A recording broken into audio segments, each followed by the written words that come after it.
일본 유학 중 진짜 죽을 뻔했다는 후배. 오래전에 내 대학 후배가 겪은 일이야. 나는 일본에서 유학을 했던 유학생이었어.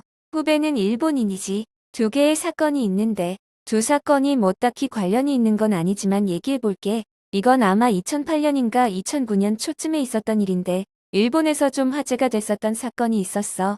웬 여자가 지하철 승강장에서 개찰구 쪽으로 올라오는 에스컬레이터 위쪽에서 기다리고 서 있다가 그 에스컬레이터를 타고 올라오는 사람을 무차별적으로 칼로 찌른 사건이었어. 사망자가 나왔는지 안 나왔는지는 모르는데 그 사건을 밥 먹으면서 실시간 뉴스로 보고 있었어. 우리 지역이라 더 깜짝 놀랐었지. 그때가 아키하바라 트럭 돌진 사건 후라서 일본엔 왜 저렇게 또라이가 많을까 했었거든. 그 사건 다음 날인가 며칠 뒤에 후배를 만나서 얘기를 하다가 그 살인사건 얘기가 나왔어.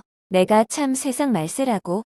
우리 동네도 무서워서 살 수가 없다고 그랬는데 그 후배가 갑자기 자기가 죽을 뻔했다고 그러더라고. 그래서 뭔데?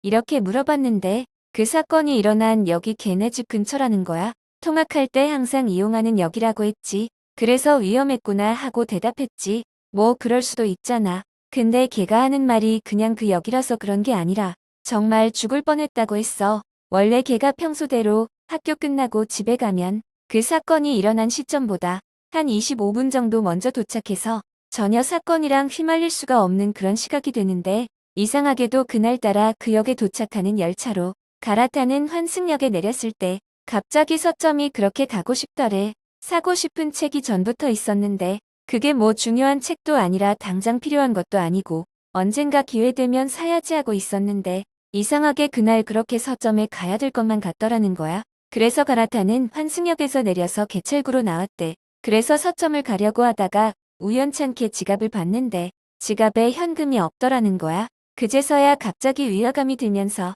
내가 왜 책을 악착같이 사려고 했나 하면서 다시 내려와서 바로 그 다음 차를 타고 집에 왔대. 평소보다 한 10분 정도 늦게 왔던 거야. 그리고 집에 와서 밤에 그 뉴스를 보고 소름이 돋은 거지. 걔가 만약에 책을 사러 갔으면 거의 사건이 일어났을 엇비슷한 시각의 역에 도착해서 그 에스컬레이터를 타고 개찰구로 향하고 있었을 거라고 했어. 왜 그날따라 그렇게 책이 사고 싶었는지는 자기도 모르겠다고 말했지. 현금이 없어서 진짜 다행이었다고 그렇게 말을 하더라고. 두 번째 이야기는 2011년에 겪은 일인데 내 후배는 원래 집에서 뛰거나 하지도 않고 혼자 살고 있어서 항상 조용하게 썼대. 3층에 있는 방이었지. 근데 어느 날 2층에 새로 여자가 이사를 왔는데 그 다음 날부터 이틀에 한 번씩 찾아와서는 시끄럽게 하지 말아달라고 그러더라는 거야. 그래서 네 미안합니다 라고 하다가 그게 하도 이어지니까 나는 집에서 그렇게 쿵쿵거리지 않는다. 내가 아니다. 라고 하면서 몇 번 실갱이를 하기도 했었다나 봐. 근데 어느 날 새벽 2시 반인가 3시에 잠을 자고 있는데 또 그 여자가 문을 두드리더래. 또 지랄이야? 해서 짜증이 막 치밀어 오르면서도 이 시간에 찾아올 정도면 진짜 어디선가 소리가 나서 그런 거겠지 하면서 그 여자가 느꼈을 소음 자체에 대해서 좀 안쓰러운 마음도 있고 했지. 문을 열자마자 바로 고개 숙이면서 사과를 했대. 비몽사몽이긴 한데 정말 죄송하다고 하면서 말이지. 근데 여자가 한마디도 안 하고 무뚝뚝한 표정으로 내 후배를 뻔히 바라보고만 있더래. 그래서 정말 화가 많이 났나 보다 하고 정말 죄송합니다 하고 그냥 아무 변명 없이 사과를 계속했대. 그랬더니 여자가 그냥 아무 말 없이 뒤돌아서 계단 쪽으로 향하더라는 거야. 내려가는 여자 뒷모습을 보고 후배는 잠이 확 달아나고 온몸에 소름이 돋았어. 그리고 다음날 날이 밝자마자 관리인한테 말을 해서 이사를 갔지. 멀리 떨어진 동네 1층으로. 그 여자가 집에 찾아왔을 때는 잠에서 막 깨서 그런 것도 있고 또 복도에 불 때문에 눈이 부셔서 그런 것도 있고 여자가 뒷짐을 지고 있어서 몰랐었대. 계단으로 향하는 그 여자의 뒷모습. 왼손에 식칼이 들려 있었다고 하더라고. 두 번째 이야기. 내 방에 있던 남동생과 나를 부르던 엄마. 이 이야기는 고등학교 동창이 직접 겪은 이야기야. 우리 집하고도 멀지 않은 곳에 살고 있어서 오늘 산책하다가 문득 생각이 났어. 토요일에 4교시 수업 끝나고 오후 자율학습 때 비도 오고 해서 갑자기 무서운 이야기를 하다가 들려줬지. 동창인 A양이 기말고사 시험을 준비하고 있을 때였어. 야자까지 끝나고 집에 가면 12시쯤 됐기 때문에 지하철역이랑 버스 정류장이 모두 집에서 멀었던 A양은 보충 수업만 하고 집으로 갔어. 2층 집 모두를 사용하는 집이었고 A양과 동생의 방은 2층, 부모님 방과 거실, 부엌 등은 1층이었지. 학교에서 집에 돌아온 A양은 집에 불이 꺼져 있길래 아무도 없나 싶었대. 근데 부엌 불이 켜져 있길래 다녀왔습니다. 라고 인사를 했지. 그러자 엄마가 대답해 주셨어.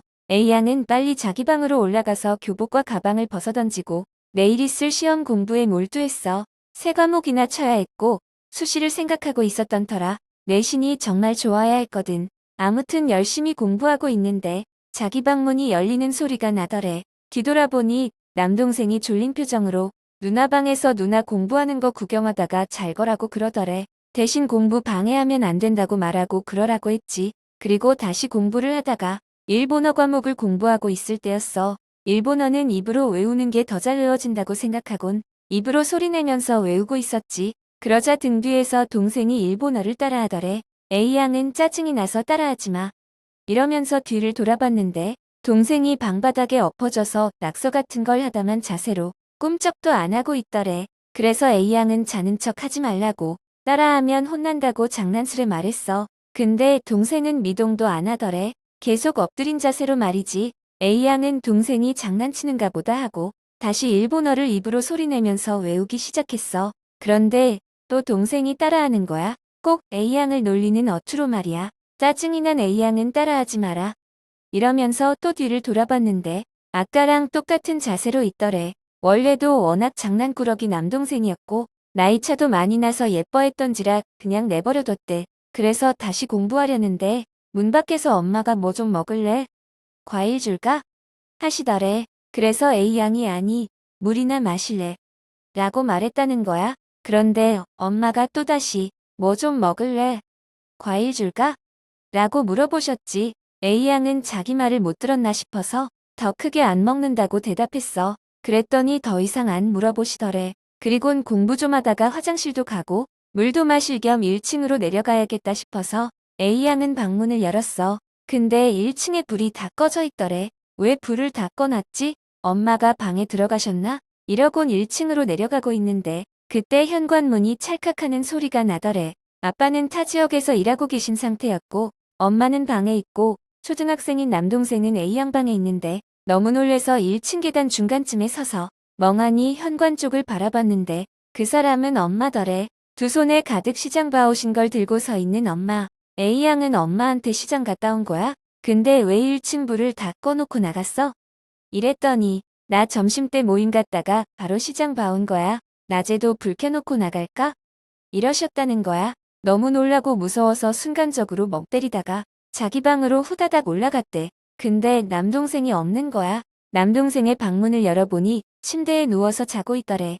A양의 방에서 엎드려 자다가 지네 방으로 돌아간 건가 싶기도 했지만 엄마 일로 너무 정신도 없고 자꾸 무서운 생각만 들어서 A양은 자기 방에 가서 그대로 밤을 지새웠지. 다음날 일찍 남동생을 깨워서 추궁하니까 계속 자기 방에서 잤다고 했대.